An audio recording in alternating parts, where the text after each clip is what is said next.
오늘은 신명기입니다. 우리가 신명기를 하다가 고린도 전서로 넘어갔는데 다시 큐티가 신명기 16장으로 돌아왔습니다. 16장 구약성경 287페이지를 찾아주시기 바랍니다.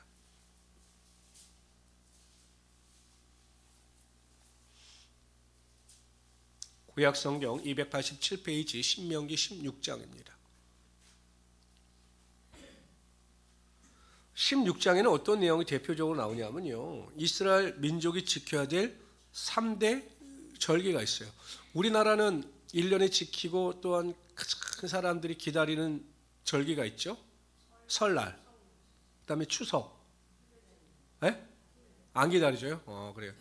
추석, 설날, 내 생일, 이게 3대 절기입니다. 내 생일 3대 절기. 근데 이스라엘 민족이 지켜야 될 3대 절기가 있어요. 뭐 다양한 절기가 있었지만 뭐 나팔절, 뭐 불임절, 다양한 절기가 있지만 하나님께서 이스라엘 백성들에게 친히 명령하셔서 1년에 꼭 지켜야 될 3대 절기가 뭐냐면, 첫 번째가 유월절, 두 번째가 오순절, 칠칠절, 맥추절이라고 불리는 우리 그냥 오순절이라고 합시다. 오순절. 그 다음에 마지막이 우리의 추수감사절, 우리의 추석과 유사한 초막절, 장막절이 있습니다. 그런데 이게 하나님께서 광야 생활 가운데 지켜주신 것에 대한 감사뿐만 아니라 가나안 땅에 들어가서 추수한 것에 대하여 하나님께 감사하기 위한 날이 초막절, 장막절, 그래서 수장절이라고도 합니다. 이게 수장절이라고 하는 의미가 뭐냐면 수장이 걷어들여서 깊이 둔다라는 의미이기 때문에 수확에 대한 기쁨과 감사를 나누는 수장절이라고 합니다. 그러니까 우리가 유월절, 오순절, 칠칠절, 그 다음에 장막절, 초막절이 이스라엘 민족이 지켜야 되는 3대 절기다. 이것은 좀 기억하시면 좋습니다. 우리 1절부터 8절까지가 유월절에 관한 이야기입니다. 유월절은 우리가 잘 알다시피 이스라엘 민족이 애굽에 거할 때 그 애굽 땅에 바로가 하나님의 명령에 순종하지 아니하니 재앙이 일어나는데 마지막 10번째 재앙이 장자의 재앙이었습니다. 장자의 재앙이었는데 하나님께서 이스라엘 백성에게 명령하셔서 유월절 어린 양을 잡아서 그 피로 좌우 설주와 무림방에 바르라. 그럼 내가 그곳은 넘어가리라. 이렇게 말씀하셨는데 그 말씀과 명령대로 하나님께서 이스라엘 백성들이 머물고 있는 고센 땅에는 처음 난 것이 하나도 생명을 잃지 않았습니다.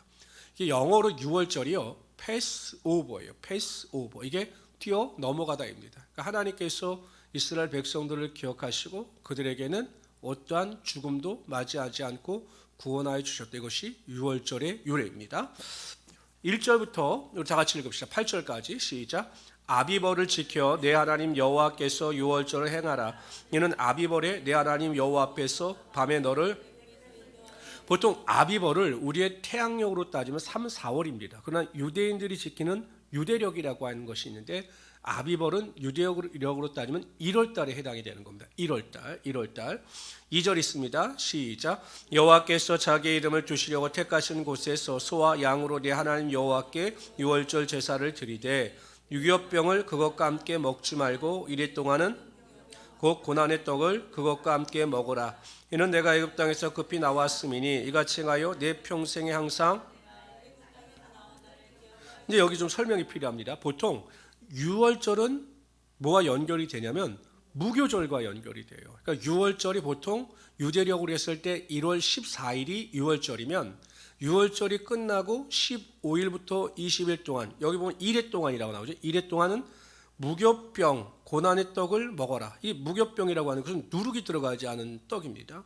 그러니까 이게 1회 동안 지키는 것이 무교절이에요. 그러니까 유월절은 하루를 지키고 그 다음에 무교절을 7일 동안 지켰는데 보통 유대 사람들이 이야기할 때는 그냥 유월절과 무교절을 그냥 혼합해서 사용을 합니다. 근데 꼭 기억해야 될 것은 유월절은 하루, 무교절은 일주일 동안 지켰다라는 것을 기억하시면 됩니다. 4절 읽어봅시다.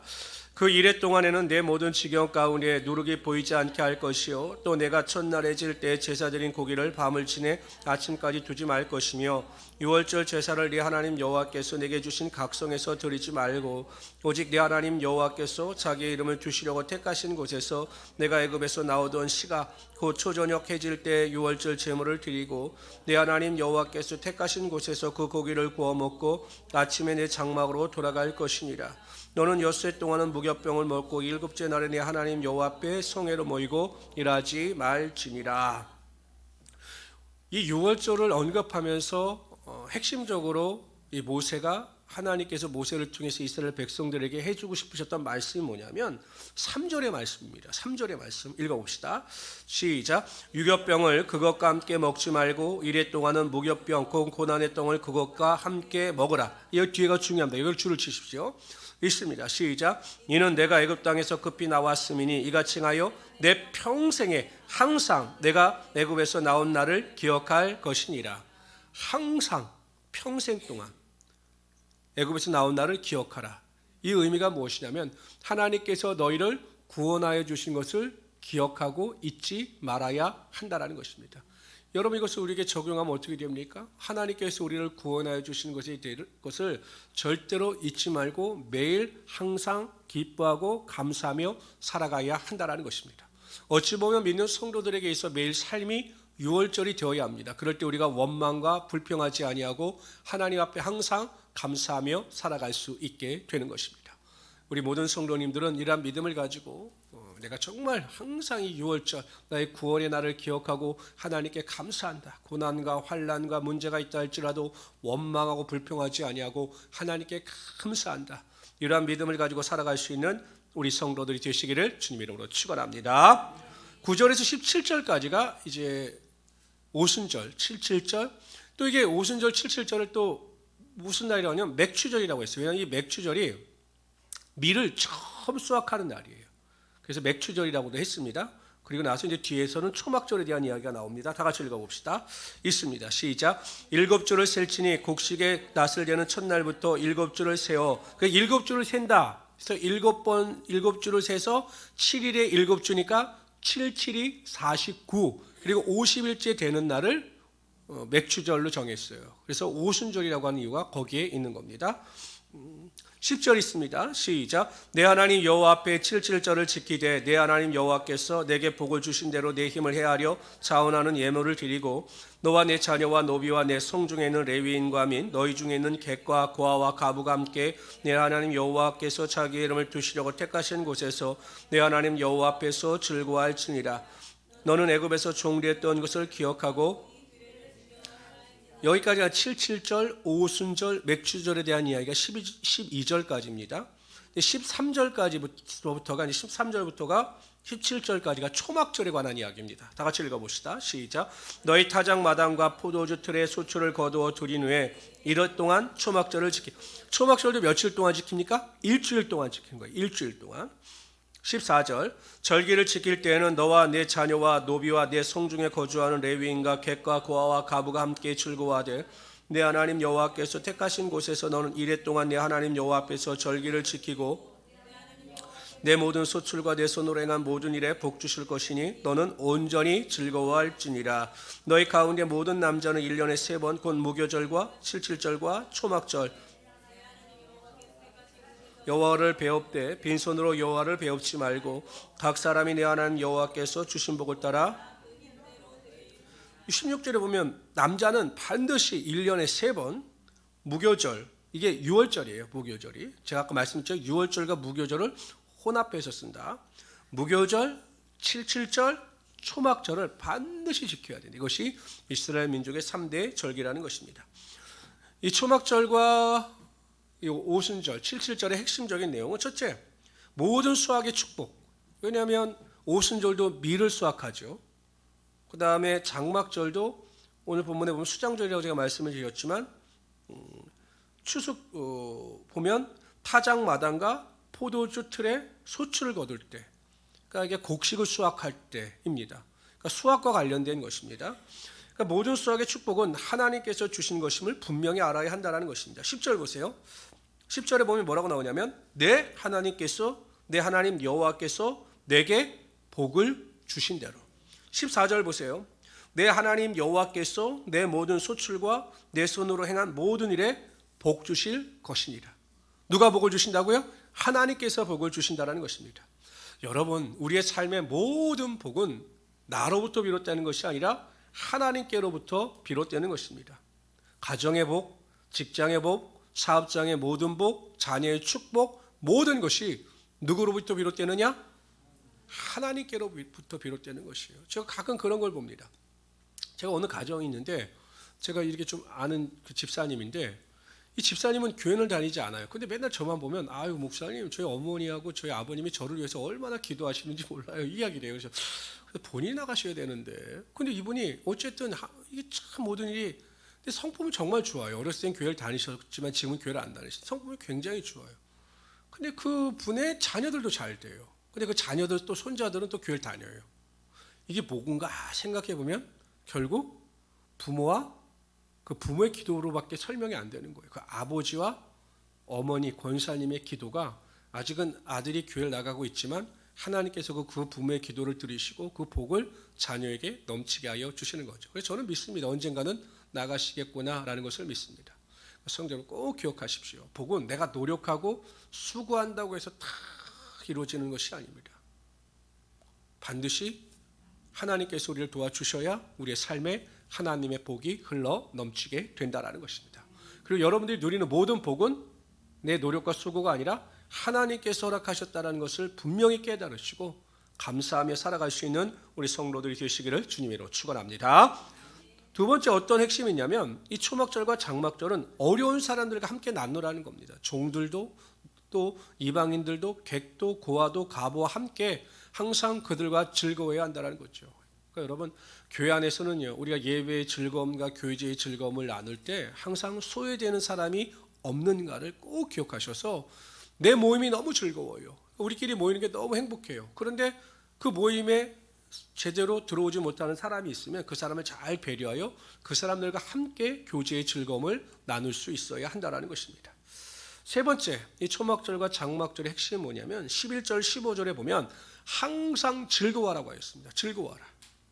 하나님께 예배하는 자들, 하나님께 온전한 제사를 드리는 자들은 기뻐해야 한다는 것입니다. 그러니까 여러분 우리가 하나님께 드리는 이 예배가 항상 기쁨과 즐거움과 소망의 자리가 되어야 한다는 거죠. 그러니까 우리가 예배를 사모하게 되는 것이고 또한 예배 중심의 삶을 살아갈 수 있게 된다는 것입니다.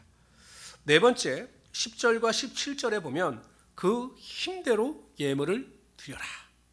그러니까 초막절과 장막절에 대해서 감사하지요. 그러나 그 감사, 하나님께 내게 복을 주시는 것에 대한 감사가 마음에만 머무르는 것이 아니라 내 힘대로 하나님 앞에 예물을 가지고 나와서 드려야 한다라고 강조하고 있는 것입니다. 정말 하나님은요 얼마나 세심하고 감사하신 분이시냐면 백성들이 드려야 할 제물을 그 백성들이 가지고 있는 능력에 따라 나누셔요. 정말 어려운 사람은 그냥 비둘기 한 마리를 가지고 나와서 제물을 드리게끔 그 제물을 세분화시키셨습니다. 하나님께 있어 무엇을 드리느냐, 얼마나 많은 것을 드리냐가 중요한 것이 아니라 얼마나 정성된 마음으로 감사한 마음으로 드리냐가 중요하다라는 거죠. 그래서 우리 모든 성도님들은 항상 하나님 앞에 드릴 때 힘대로 정성껏 감사함으로 드리심으로 말미암아 하나님의 더 놀라운 축복과 은혜와 능력을 누리며 살아가시는 귀한 성도들이 되시기를 주님의 이름으로 축원합니다. 우리 17절부터 17장 1절까지 읽도록 하겠습니다.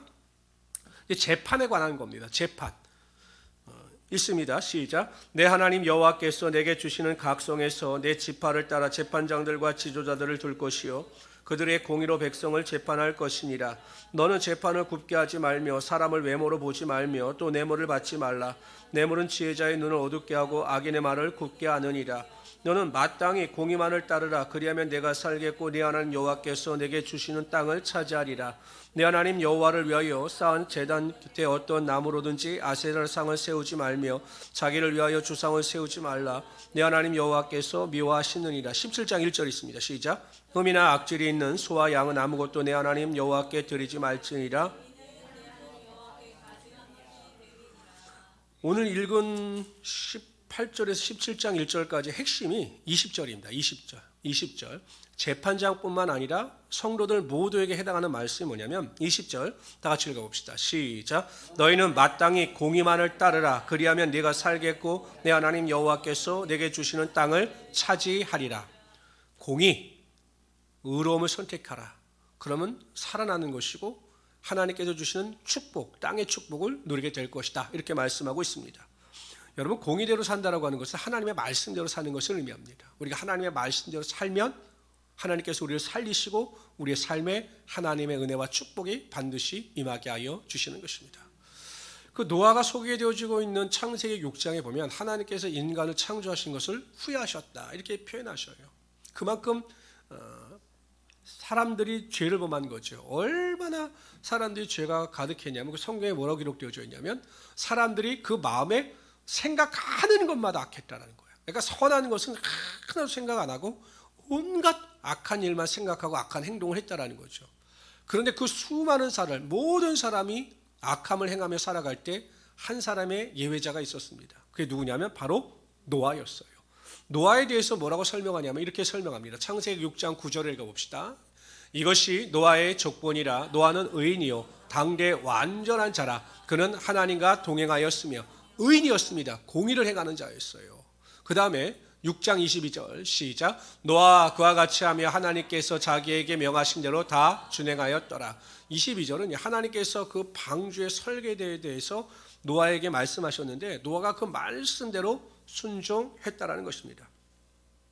결국 여러분, 노아가 하나님의 말씀에 순종하여 의의 길, 공의의 길, 하나님의 말씀의 길을 걸어갔을 때 모든 생명과 호흡하는 것이 다 죽었지만 노아의 가족들만 구원받아 살았습니다. 뿐만 아니라 하나님께서 그를 축복하여 주셔서 나중에 보면 농사를 지었을 때 엄청난 축복을 하나님으로부터 받게 된다는 것입니다. 세상이 어떠한지는 우리에 상관없어요. 사람들은요 자꾸 세상 탓을 합니다. 아유, 세상이 이런데 뭐 우리가 똑바로 산다고 하나님 말씀대로 산다고 뭐가 빛이 나겠습니까? 이렇게 말할 필요는 없다라는 거예요. 세상과는 전혀 상관없어요. 우리 삶의 기준은 하나님의 말씀이고 하나님의 말씀대로 살아갈 때 하나님께서 그 공의를 인정하셔서 우리의 삶에 하나님의 은혜가 반드시 나타나게 하여 주신다는 것입니다.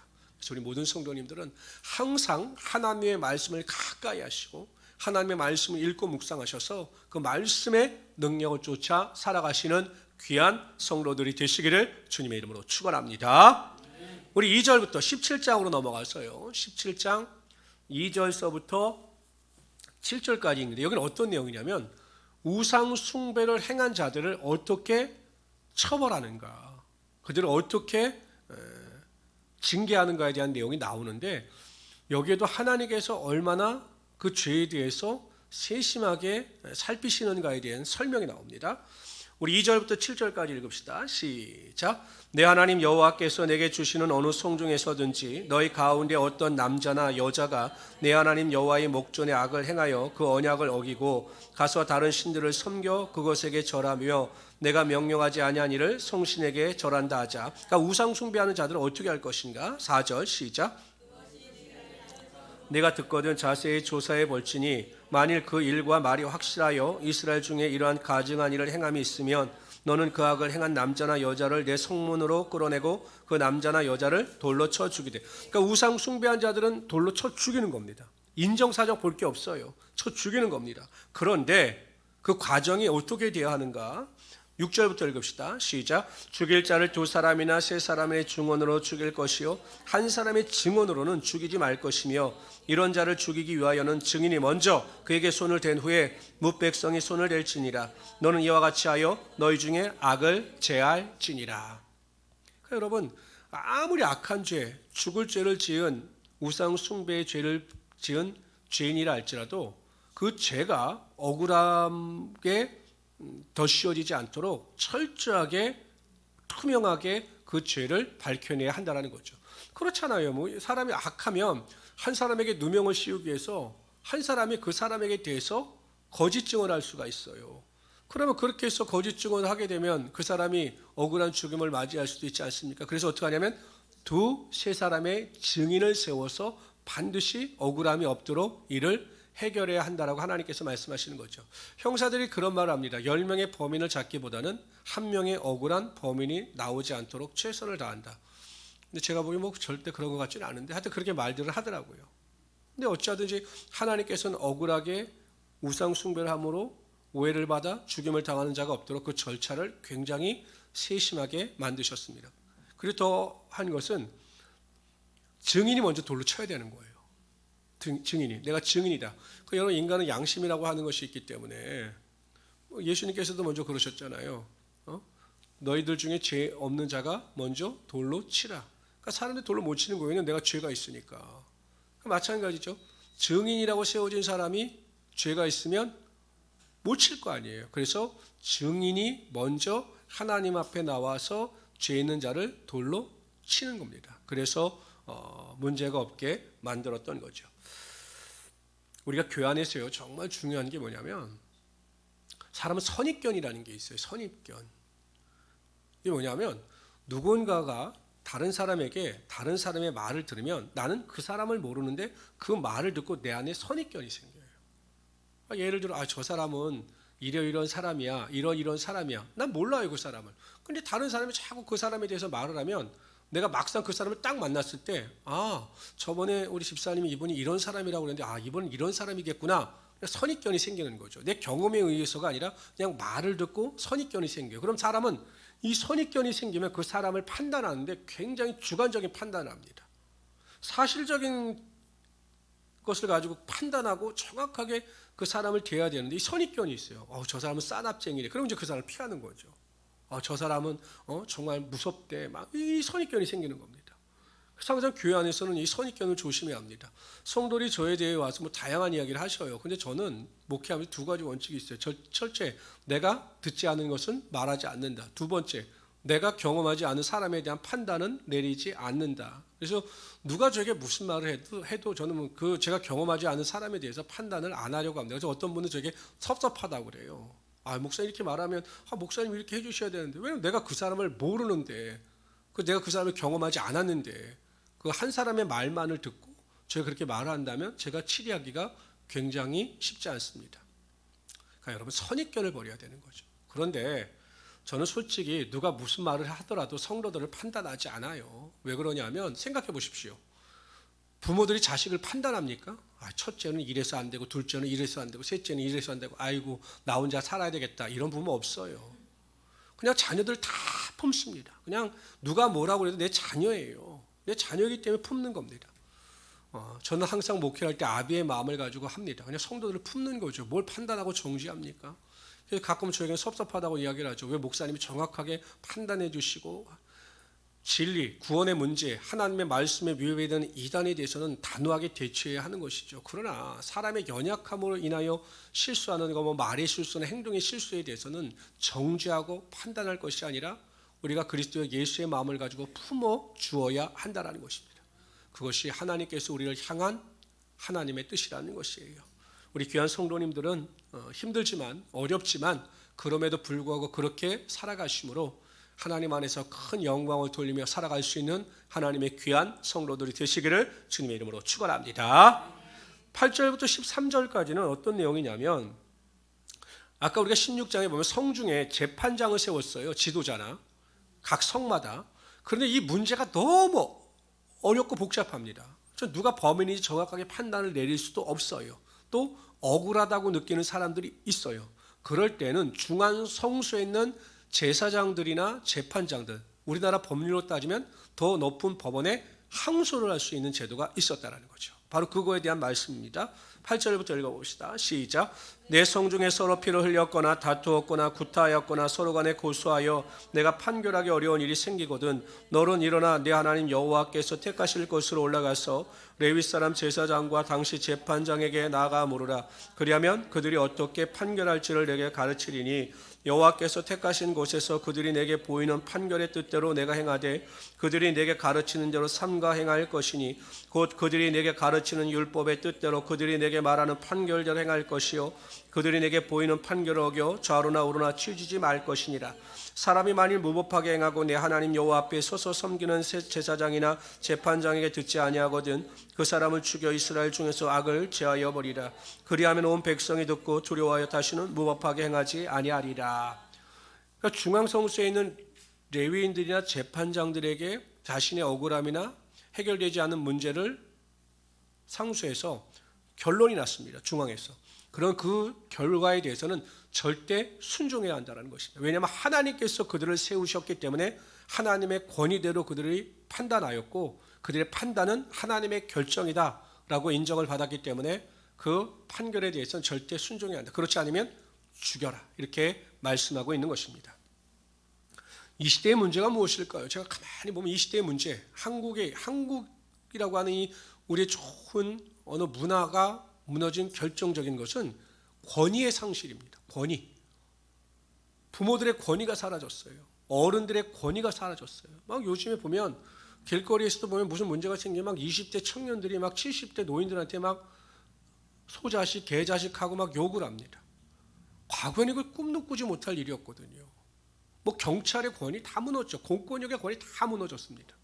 근데 여러분, 이 권위가 무너졌다고 하는 것은 하나님의 권위가 무너진 거예요. 왜냐하면 성경에 보면 모든 권위는 다 하나님께로부터 온다라고 말씀하셨기 때문에 가정의 권위, 뭐 직장의 상사의 권위, 모든 권위가 무너졌다라고 하는 것은 하나님의 권위가 무너진 거죠.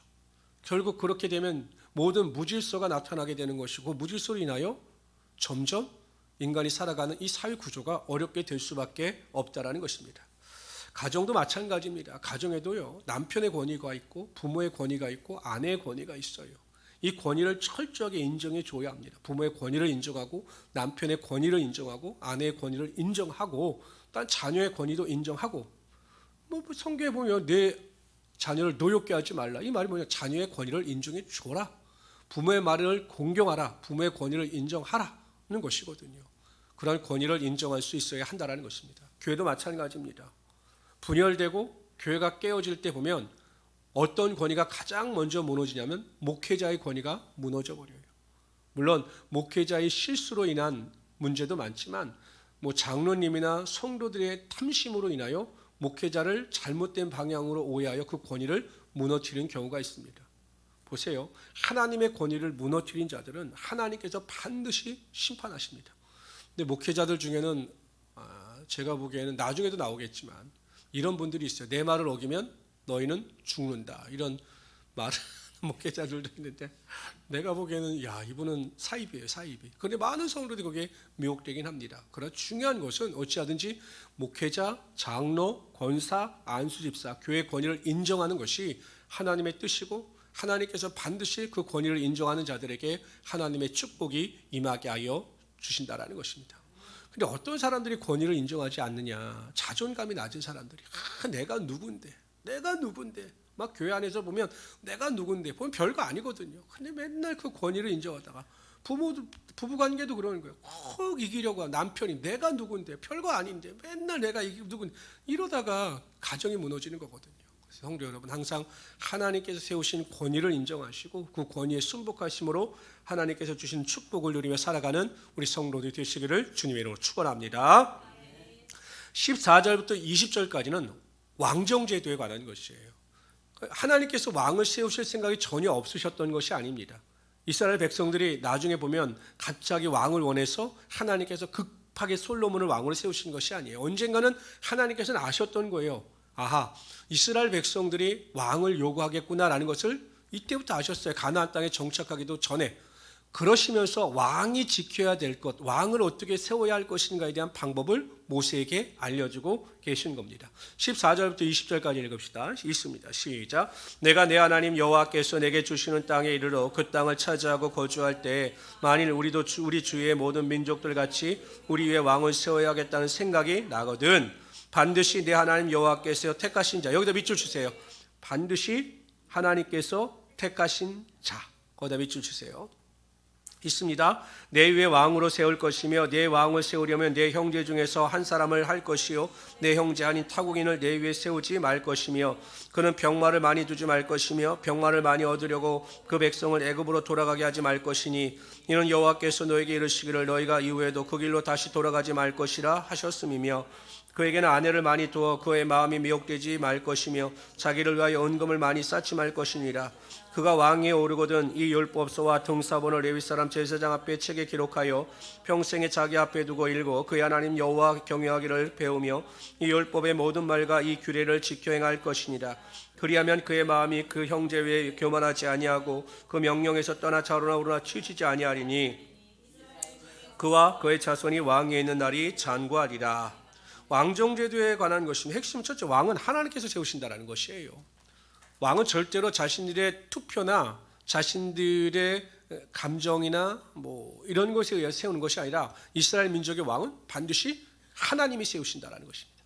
그래서 여러분 나중에 보면 우리가 요즘에 열왕기 사무엘 상하나 이런 데 살펴보고 열왕기 상을 살펴보고 있지만 아무리 다윗이 잘못해서 압살롬이 반역을 일으키고 아도니아라고 하는 사람이 왕자가 사람들의 인기를 얻어 왕이 되려고 해도 그들은 하나님께서 택하신 자들이 아니었기 때문에 왕이 될 수가 없었습니다.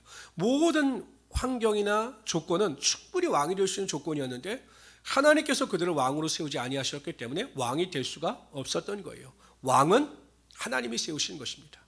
우리는 왕 같은 제사장입니다. 우리가 왕 같은 제사장이 될 수 있는 이유는 한 가지입니다. 하나님께서 우리를 택하셨기 때문입니다. 믿으십니까? 그러니까 여러분 나는 왕 같은 제사장이다. 하나님의 택함을 받은 자다라고 하는 믿음을 가지고 당당하게 살아가시기를 바랍니다. 두 번째, 하나님께서는 왕이 하지 말아야 할 것에 대하여 분명히 말씀하셨습니다. 첫째, 병마를 많이 두지 말라라는 것입니다. 헛된 것에 마음을 빼앗겨서 하나님보다는 자신의 군사력을 의지하지 말라라는 것입니다. 다윗의 말년에 다윗이 태평성대하고 자신의 능력이 대단한 것을 과시하기 위해서 군사력을 한번 알아보기 위해서 인구를 계수했어요. 근데 군사력이 얼마나 되는가? 그다 하나님의 심판을 받죠. 온역에 대한 심판을 받아서 수많은 백성들이 죽임을 맞이하게 되고 그 일로 인하여 다윗이 하나님 앞에 다시 회개하기 시작합니다. 절대 병마를 많이 둬서 하나님보다는 인간적인 방법이나 능력을 의지하지 말아야 한다. 이것이 왕이 가져야 될 첫 번째 덕목이었습니다. 두 번째, 아내를 많이 두지 말라라는 겁니다. 아내. 왜요? 아내를 많이 두면 미혹돼요. 왕보다 강한 게 누굴까요? 여자예요, 여자. 그렇기 때문에 왕비를 많이 두지만 나중에 솔로몬이 완전히 이 하나님의 명령에 어긋나서 이방 여인들을 아내로 두었다가 우상 숭배에 빠져서 결국은 크게 어려움을 당하고 있지 않습니까? 세 번째는 은금을 많이 쌓아두지 말라는 거예요. 물질을 많이 쌓아두지 말라. 왜냐하면 그것으로 인하여 교만해지고 하나님께 영광을 돌리지 않기 때문이라는 것이죠. 세 번째, 왕이 노력해야 할 것은 무엇이냐? 하나님의 말씀을 가까이하여 그 말씀대로 행하라는 것입니다. 하나님 말씀대로 행하면 하나님께서 반드시 책임지시고 그 왕에게 하나님의 은혜와 능력이 나타나게 하여 주신다는 것입니다. 예레미야 9장 23절 24절 읽어봅시다. 시작. 여호와께서 이와 같이 말씀하시되 지혜로운 자는 그의 지혜를 자랑하지 말라.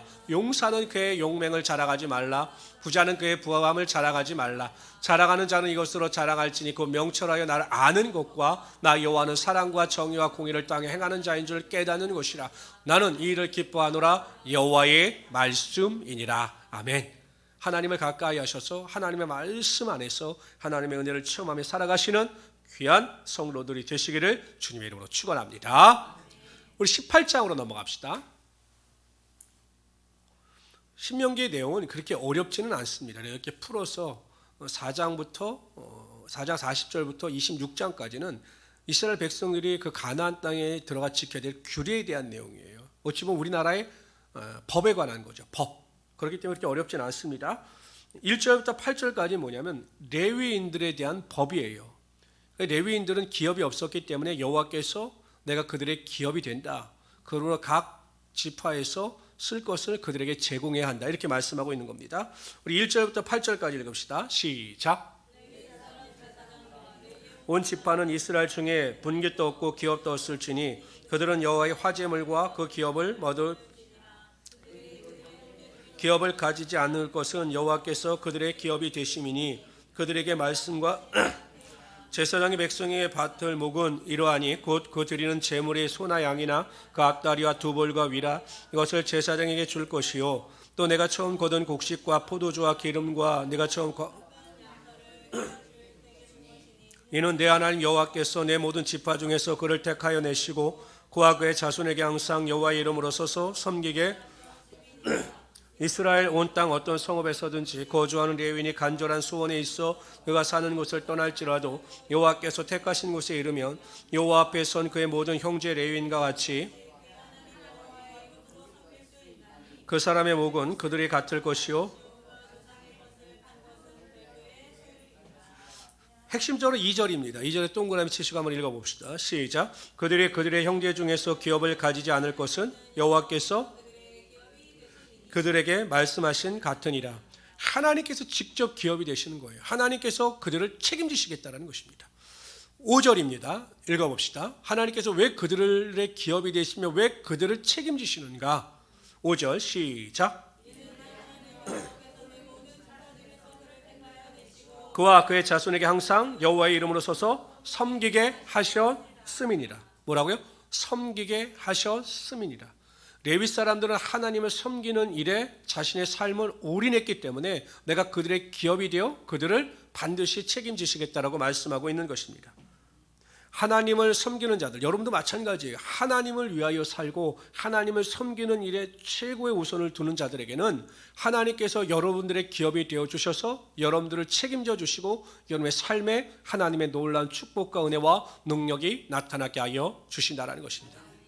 제가 아시는 목사님 중에 한 분이 그런 말씀을 하시더라고요. 지금은 여러분 목회자들도 예전에 목사님들보다는 어느 정도 살 수 있는 이제 여유가 좀 생겼는데 옛날에는 그런 말이 있었어요. 목사님의 집에는 쥐도 없다고.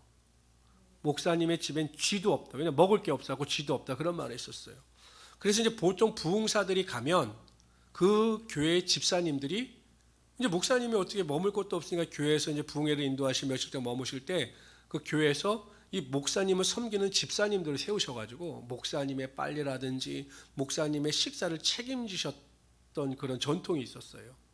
근데 이 목사님의 어머님이 그것을 도맡아 하신 거예요. 자기네 집도 어려운데 자기네 집도 먹을 것이 없는데 항상 목사님은 쌀밥, 자기네는 감자 이렇게 먹은 거죠. 그러니까 어렸을 때 그게 너무 불만이었던 거예요. 왜 우리 먹을 것도 없는데 목사님은 그냥 피둥피둥 살이 쪘는데 왜 쌀밥을 주고 우리는 감자를 주나, 이게 불만이었던 거죠. 근데 항상 그 어머님은 그 목사님들이 부흥사로 오실 때마다 그것을 아주 정성스럽게 섬기셨던 거예요. 근데 나중에 보면 이 목사님의 자녀들이 다 잘 됐어요. 다 목사 되시고 나름대로 사업에도 성공한 기업가들이 되었습니다. 그러니까 이 목사님이 그 말씀하시더라고요. 내가 철이 들고 꼼꼼히 주의를 하면서 생각해 보니 하나님께서 그 어머님의 섬김과 헌신을 기억하셔서 자녀에게 축복을 허락하신 것이 아닌가라는 생각이 듭니다라고 하는 간증을 들을 때 제가 굉장히 큰 은혜를 많이 받았습니다. 하나님은 어떤 분이십니까? 하나님 정말 감사한 게 우리가 하나님께 일이라고 하는 섬김을 보여요. 하나님 보시기엔 우리가 보기엔 별거 아닌 것 같은 섬김이에요. 근데 하나님은 우리가 일이라고 하는 섬김의 본을 보였을 때 우리의 삶에 백이라고 하는 하나님의 축복의 선물을 허락하여 주신다는 거죠. 그래서 여러분 하나님께서 말씀하신 거, 내가 너의 기업이 되겠다.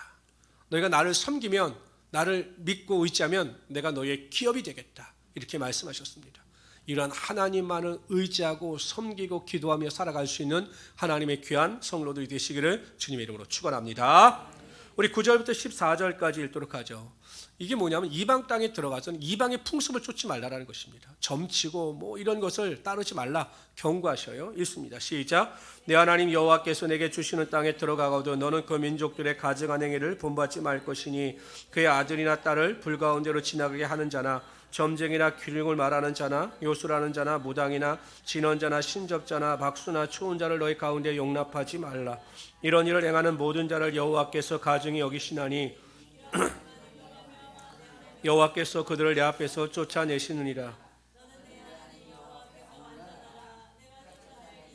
기륭을 말하는 자나 점쟁이의 말을 들거니와 내게는 내 하나님 여호와께서 이런 일을 12절에 보면 이렇게 말씀하셔요. 이런 일을 행하는 모든 자를 여호와께 가증히 여기시나니 이러한 가증한 일로 말미암아 내 하나님 여호와께서 그들을 내 앞에서 쫓아내시느니라. 그러니까 여러분 가나안 족속이 왜 쫓겨났느냐? 하나님께서 이스라엘 백성들에게 땅을 주시기 위해서 아무 잘못도 없는 가나안 족속들을 그냥 쫓아내신 것이 아니에요.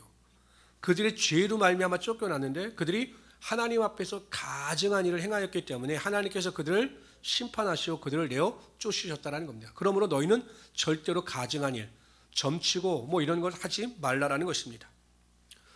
제가 굉장히 놀라는 것은요, 기독교인들 중에서도요, 신년이 되면 이게 점치는 분들이 있다고 그러더라고요. 점치는 분들. 그 다음에 신문에 나오는 오늘의 운세, 뭐 이거 보시는 분들이 있다라고 해요. 근데 그걸 볼 때마다 야 이거 대단하다 이런 생각이 들어요. 뭐 궁합도 본대요. 손 없는 날을 따져서 이사를 한대요. 야, 나 권사님이 그런다는 이야기를 듣고 우리 교회가 말고 다른 교회 권사님이 손 없는 날 따진다고 하는 걸 듣고 근데 그 권사님 진짜 이상하시다. 예수 믿는 사람. 또 그런 말 있어요. 우리 딸이 물어보더라고요. 아버지 왜 9시에는 결혼을 안 해? 그런 거 따질 필요 없어. 나는 29에 결혼했어. 그래서 자꾸 그런 걸 따져요. 이것이 사소한 것 같지만 이방 풍속을 쫓는 거고 하나님의 공의와 하나님의 말씀에 어긋나는 것이에요. 하나님께서 만왕의 왕이신데 귀신도 하나님의 권세 아래 있는데 뭘 그런 걸 두려워 그런 것을 따를 필요가 뭐가 있겠느냐라는 것입니다. 아무리 사소하다 할지라도 하나님의 말씀에 어긋나면 사소한 일도 하지 말아야 한다는 것이에요. 그래서 13절의 핵심입니다. 너는 내 하나님 여호와 앞에서 완전하라. 아무리 사소한 일이라 할지라도 하나님 앞에서 어긋난 길로 가지 말고 모든 일에 퍼펙트 완전해야 한다. 이렇게 말씀하고 있는 것입니다. 선포합니다. 여러분들 모두는 하나님 앞에서 완전한 자들이 되시기를 주님의 이름으로 축원합니다. 15절부터 22절까지는 어떤 말씀이냐면 하나님께서 이제 모세가 죽은 뒤에는 하나님의 말씀을 전할 대언자를 세웠다. 그게 누구냐? 선지자다라고 말씀하셔요. 그러나 여러분 결국 예수 그리스도가 마지막 선지자가 되시죠. 그래서 우리에게 하나님의 말씀을 가르치시고 구원의 길을 예비하여 주시는 겁니다. 그 선지자에 대한 내용입니다. 15절부터 22절까지 읽읍시다. 시작. 내 하나님 여호와께서 너희 가운데 내 형제 중에서 너를 위하여 나와 같은 선지자 하나를 일으키시리니 너희는 그의 말을 들을지니라. 이것이 곧 내가 총회의 날에 호렙산에서 내 하나님 여호와께 구한 것이라. 곧 내가 말하기를 내가 다시는 내 하나님 여호와의 음성을 듣지 않게 하시고 다시는 이 큰 물을 보지 않게 하소서. 두렵건대 내가 죽을까 하나이다 하매 여호와께서 내게 이르시되 그들의 말이 옳도다. 내가 그들의 형제 중에 너와 같은 선지자 하나를 그들을 위하여 일으키고 그 위에 대리니 내가 그에게 명령하는 것을 그가 무리에게 다 말하리라. 누구든지 내 이름으로 전하는 내 말을 듣지 아니하는 자는 내게 벌을 받을 것이요 만일 어떤 선지자가 내가 전하리라고 명령하지 아니한 말을 제 마음대로 내 이름으로 전하든지 다른 신들의 이름으로 말하면 그 선지자는 죽임을 당하리라 하셨느니라. 내가 마음속으로 이르기를 그 말이 여호와께서 이르신 말씀인지 우리가 어떻게 알려 하리라. 만일 선지자가 있어 여호와의 이름으로 말한 증언도 없고 성취함도 없으면 그는 여호와께서 말씀하신 것이 아니요 그 선지자 제 마음대로 한 말이니 너는 그를 두려워하지 말지니라. 그러니까 거짓 선지자를 분별하는 법에 대해서도 말씀하고 있죠. 그런데 여러분 거짓 선지자를 분별하는 가장 큰 핵심은 이제 신약 성경에 보면 그 열매로 안다라고 말씀하셨어요. 그가 무슨 말을 하냐가 중요한 게 아니라 그가 기적을 행하느냐, 뭐 기적을 행하지 뭐 이게 중요한. 여러분 귀신도 기적을 행하거든요. 막 돈 봉투 보고 막 예언하고 하거든요. 핵심은 그 열매를 보면 안 되라는 거예요. 그 열매를 어떻게 볼 수 있느냐? 그 사람의 말과 행위가 하나님의 말씀과 부합되느냐를 보면 되는 거예요. 여러분 딱 보니까 돈 봉투 보고 돈에 뭐 얼마가 있다, 이 돈을 네가 했으니 어떻게 된다? 예언할 수 있죠. 성경에 어디 돈 봉투 보고 예언하는 게 있느냐라는 거죠. 막 보면 쓰러뜨립니다. 쓰러질지어다 빡빡 쓰러집니다. 이거 막 아무나 쓰러지네. 뭐 이거 신기하다. 이거 능력이다. 근데 성경에 뭐 어디 쓰러뜨리는 게 있어요? 한 번밖에 없어요. 예수를 잡으러 왔던 종들이 예수 어디 있냐? 그러니까 예수님이 내가 그니라 했더니 예수님 말 한마디가 다 쓰러집니다. 예수님께서 그들을 이렇게 세우셨습니까? 야 일어나라 막 이렇게 하셨어요? 아니거든요. 어떠한 현상이나 능력을 행하는 게 중요한 것이 아니라 과연 그게 하나님의 말씀에 있느냐 없느냐 이게 중요하다는 거죠. 항상 말씀에 비춰봐야 한다는 것입니다. 근데 결국 여러분 나중에 이제 사도행전에 보면 이 선지자의 완성은 예수 있음을 말씀하고 있습니다. 우리 다 같이 한번 읽어봅시다. 시작. 또 주께서 너희를 위하여 예정하신 그리스도 곧 예수를 보내시리니 하나님이 영원 전부터 거룩한 선지자들의 입을 통하여 말씀하신 바 만물을 회복하실 때까지는 하늘이 마땅히 그를 받아두리라. 또 내가 말하되 주 하나님이 너희를 위하여 너희 형제 가운데 나 같은 선지자 하나를 세울 것이니 너희가 무엇인지 그의 모든 말을 들을 것이니라. 바로 예수 그리스도이십니다. 예수 그리스도께서 이 땅에 오셨죠. 예수님께서는 이 땅에 왕으로 선지자로 제사장으로 오셔서 그의 사명을 완전히 감당하시고 우리의 삶에 구원의 선물을 허락하여 주신 것입니다. 그래서 오직 예수 그리스도 한 분만으로 만족하시면서 그 은혜 가운데 살아가시는 우리 성도들이 되시기를 주님의 이름으로 축원합니다. 기도합시다. 하나님 정말로 감사합니다. 하나님께서 저희를 사랑하여 주셔서 하나님만을 바라보게 하여 주시고 우리가 이 세상을 살아갈 때마다 만왕의 왕이신 하나님께만 소망을 두며 살아갈 수 있도록 역사하여 주시옵소서. 우리가 유월절을 기억하듯이 항상 우리의 구원의 날을 기뻐하며 하나님께 감사할 수 있도록 도와주시옵소서. 공의대로 살아가게 하여 주시고 하나님의 뜻대로 완전한 자가 되게 하여 주셔서 하나님만을 기쁘시게 하는 자가 되게 하여 주시옵소서. 항상 우리 권사님들, 우리 집사님들, 우리 장로님들 마음 가운데 하나님 메마르지 않는 기쁨과 기대와 소망이 흘러 넘치게 하여 주시고 하나님의 뜻대로 순종하며 살아가실 때마다 복의 복을 더하여 주시옵소서. 레위인들에게 하나님께서 그들의 기업이 되어 주셨던 것처럼 우리 모든 성도의 삶에 하나님께서 기업이 되어 주셔서 축복과 은혜와 능력이 나타나게 하여 주시옵소서. 감사하며 예수님의 이름으로 기도드리옵나이다. 아멘.